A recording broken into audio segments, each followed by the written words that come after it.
जोहार। धूमकुड़िया के प्लेटफॉर्म में आप सभी का स्वागत है। टू द पॉइंट में हमारा आज का टॉपिक है Jharkhand iron and steel industry. ये ज्योग्राफी का टॉपिक है, तो हम लोग इसी को आज देखेंगे। ये जेपीएससी में एक महत्वपूर्ण टॉपिक है, झारखंड में आयरन एंड स्टील इंडस्ट्री।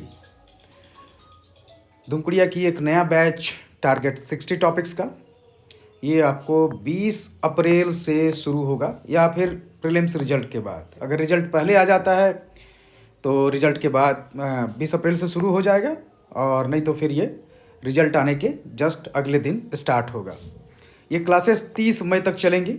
इसमें टारगेट हम लोग 60 टॉपिक्स किए हैं, जो GS paper 3rd, 4th, 5th और 6th के लिए है। सिर्फ 50 स्टूडेंट्स के लिए क्लास चलाया जाएगा। आपको ऑनलाइन क्लास मिलेगा, पीडीएफ नोट्स मिलेंगे, साथ ही हम लोग संभावित प्रश्नों पर चर्चा करेंगे कि आखिर अगर किसी टॉपिक से है तो उसमें अगर कोई प्रश्न बनता है या जितने भी प्रश्न बन सकते हैं उनमें समझेंगे कि आखिर उनको कैसे हम लोग उत्तर लिख पाएंगे। तो ये टारगेट 60 टॉपिक का क्लास आपको 20 अप्रैल या जस्ट प्रीलिम्स रिजल्ट के बाद में शुरू होगा। आप चाहें तो इसमें रजिस्ट्रेशन अभी करा सकते हैं। रजिस्ट्रेशन के लिए आपको दिए नंबर पे आपको मैसेज करना है, व्हाट्सएप कर सकते हैं। इसमें आपको एक फॉर्म दिया जाएगा, उस फॉर्म को फिल करके आपको फिर भेजना है। तो चलिए अब आते हैं हम लोग टू द पॉइंट के टॉपिक, झारखंड में लोहा और इस्पात उद्योग के बारे में। झारखंड में लोहा और इस्पात उद्योग की अगर बात करें तो झारखंड में लोहा इस्पात उद्योग कोयला से कहीं अधिक पुराना है। झारखंड में जो असुर और बिरजिया जो थे वो 1200 ईसा पूर्व से 500 ईसा पूर्व के बीच लोह तकनीक का अच्छा विकास कर लिए थे। झारखंड का लोहा सुदूर मेसोपोटामिया तक पहुंचता था। भारत में देश का पहला लोह उद्योग कारखाना 1874 में कुल्टी में स्थापित किया गया था। झारखंड लोह उद्योग के कच्चे माल की निकटता होने के कारण झारखंड को लोहा और इस्पात उद्योग क्षेत्र में एक विशिष्ट लाभ मिलता है। इसी कारण टिस्को द्वारा भारत के पहले लोहा और इस्पात निर्माण संयंत्र की स्थापना 1907 में जमशेदपुर या उस समय के साक्ची में की गई। आखिर देखते हैं हम लोग कि झारखंड में लोहा इस्पात उद्योग के स्थानीयकरण के क्या कारण है। आखिर किन कारणों से छोटानागपुर क्षेत्र में देश के लोह इस्पात उद्योग का केंद्रीकरण है। सबसे पहला चीज़ है कोयला। कोयला इस क्षेत्र में बड़ी मात्रा में पाया जाता है। झारखंड के मिडिल भाग में कोयला महत्वपूर्ण रूप से बड़ी मात्रा में पाया जाता है। देश का दूसरा सबसे बड़ा भंडार झारखंड में है। अगर बात करें इसके बाद लौह अयस्क, तो लौह अयस्क का भंडार सिंहभूम क्षेत्र में है।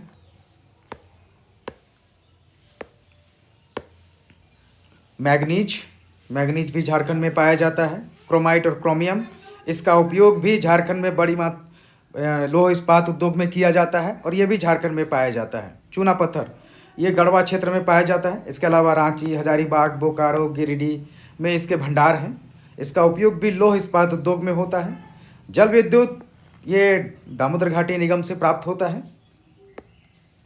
जल स्वर्णरेखा, खरखई, दामोदर, बराकर के अलावा आपके पंचेत, तेनुघाट या आपके मैथन डैम, इन सब से प्राप्त होता है।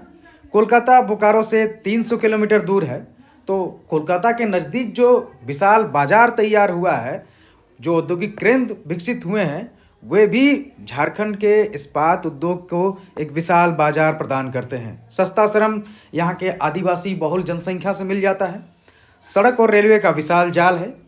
हल्दिया और कलकत्ता पोर्ट से निर्यात की समुचित व्यवस्था है।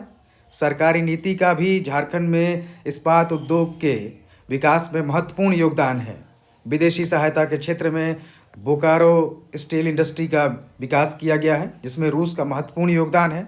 साथ में निजी निवेश आकर्षित हुए हैं। टाटा और जिंदल जैसे कई बड़ी कंपनियों ने यहाँ पर इस्पात उद्योग के स्थापना में महत्वपूर्ण भूमिका निभाई है।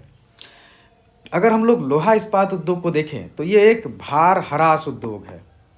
भार ह्रास उद्योग है, अर्थात लोह इस्पात उद्योग में 1 टन इस्पात के लिए जितना कच्चा माल चाहिए वो इसके 4 गुना लगभग होता है। इसीलिए इसकी स्थापना कच्चे माल के नज़दीक ही की जाती है, अन्यथा कच्चे माल का परिवहन ज़्यादा करना पड़ेगा जो लागत को बढ़ा देगा और जिससे स्टील का कॉस्ट अधिक हो जाएगा।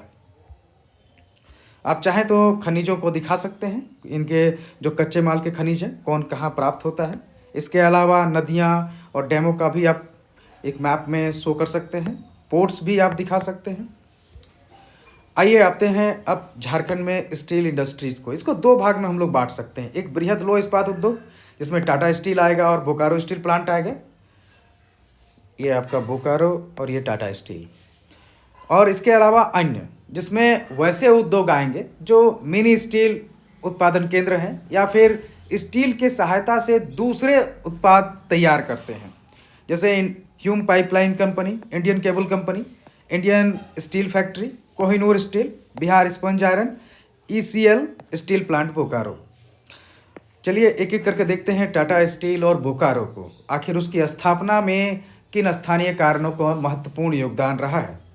तो टाटा स्टील की स्थापना 1907 में की गई थी और जमशेदपुर देश में सबसे सुविधाजनक स्थान पर स्थित लौह इस्पात उद्योग केंद्र है। ये कालीमाटी स्टेशन से 32 किलोमीटर दूर है, तो परिवहन समुचित व्यवस्था प्राप्त होता है। कोलकाता एक बड़ा बाजार उपलब्ध कराता है। छोटानागपुर की आदिवासी बहुल जनसंख्या सस्ता श्रम प्रदान करती है। झरिया कोयला क्षेत्र से कोयला प्राप्त होता है। उड़ीसा और छत्तीसगढ़ से लोह अयस्क, चूना पत्थर, डोलामाइट और मैग्नीज मिलते हैं। खरखई और स्वर्णरेखा नदियों से पर्याप्त जल की आपूर्ति होती है। टाटा परिवार द्वारा शुरुआत से ही निजी निवेश की प्राप्ति हुई है। सरकारी पहल ने बाद के विकास के लिए पर्याप्त पूंजी प्रदान की।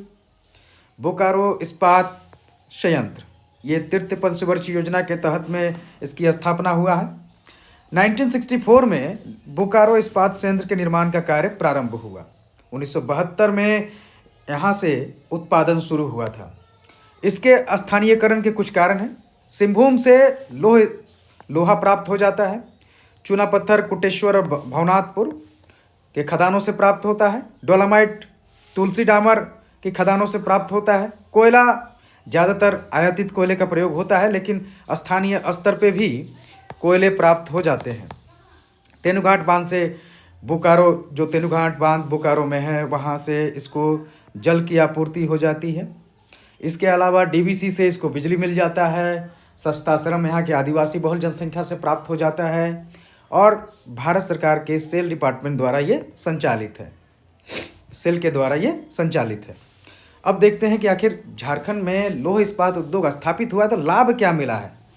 तो झारखंड को इससे जो लाभ प्राप्त हुआ है, लौह इस्पात उद्योग के यहाँ पर स्थापित होने के कारण मशीनें, रेलवे लाइन, यातायात के साधनों का, रेल पुल आदि का विकास यहाँ हुआ है। कई ऑटो ग्रेड स्टील प्लांट यहाँ स्थापित हुए हैं। झारखंड का ऑटोमोटिव उद्योग जो है वो साधारण नट बोल्ट से लेकर एक्सेल जैसा जटिल वस्तु का उत्पाद का एक विस्तृत श्रृंखला का उत्पादन यहाँ के स्टील उद्योग की सहायता से कर लेता है। लौह इस्पात उद्योग पर निर्भर उद्योग जैसे automobile, alloy steel, stainless steel जैसे उद्योग यहाँ विकसित हुए हैं। राज्य में लोहा इस्पात उद्योग निवेशकों के लिए एक पसंदीदा क्षेत्र है जिसमें निवेश किए जाते हैं। इस्पात उद्योग निर्माण कार्य, बुनियादी ढांचे, ऑटोमोबाइल, इंजीनियरिंग तथा रक्षा जैसे महत्वपूर्ण क्षेत्र में अहम भूमिका निभाता है। सहायक उद्योगों के विकास में भी महत्वपूर्ण है। ये झारखंड में रोजगार प्रदान करता है। झारखंड के GDP और आय में भागीदारी है। झारखंड के औद्योगिक विकास में योगदान देता है। कोरोना आपदा में ऑक्सीजन उत्पादन में इसका महत्वपूर्ण भूमिका रहा है। अवसंरचना निर्माण में इसका योगदान है। परिवहन क्षेत्र के विकास में योगदान है। आइए चुनौतियों को देखते हैं कि आखिर झारखंड के इस्पात उद्योग, लौह इस्पात उद्योग किन चुनौतियों का सामना कर रहे हैं। पहला, वित्त की कमी। दूसरा, लॉजिस्टिक लागत।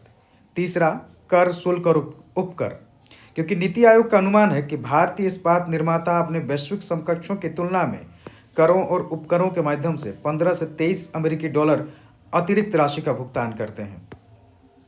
उत्पादन की उच्च लागत, कुशल श्रमिकों की कमी, कच्चा माल का कमी, क्योंकि कोयला और लौह अयस्क का भंडार प्रचुर है लेकिन कोकिंग कोल का भंडार नगण्य है, वो सिर्फ झरिया में प्राप्त होता है, तो कई बार इसको आयात करने की संभावना बढ़ जाती है। पर्यावरणीय समस्याएं और ऊर्जा खपत भी महत्वपूर्ण चुनौतियां हैं। उभरती प्रौद्योगिकियों का प्रयोग न करना भी एक महत्वपूर्ण चुनौती है, क्योंकि इससे लागत को घटाया जा सकता है। इसलिए नवीनतम टेक्नोलॉजी का प्रयोग करना महत्वपूर्ण है। सरकार के प्रयास इसमें देखें तो नवीन औद्योगिक नीति झारखंड का 2021 में इसको मेगा प्रोजेक्ट के तहत में स्टील क्षेत्र के लिए प्रावधान है। भारत में घरेलू इस्पात उद्योग की आपूर्ति सुनिश्चित करने के लिए लो एस्क पर 30% का निर्यात शुल्क लगाया गया है। इसके अलावा केंद्रीय मंत्रिमंडल ने राष्ट्रीय इस्पात नीति 2017 को मंजूरी दी है। तो इस तरह से झारखंड का लौह इस्पात उद्योग सिर्फ स्वयं ही विकसित नहीं हुआ है, बल्कि इसने कई दूसरे उद्योगों के विकास में भी महत्वपूर्ण योगदान दिया है। अभी भी झारखंड में लौह इस्पात उद्योग के विकास के संभावनाएं बरकरार हैं। धन्यवाद।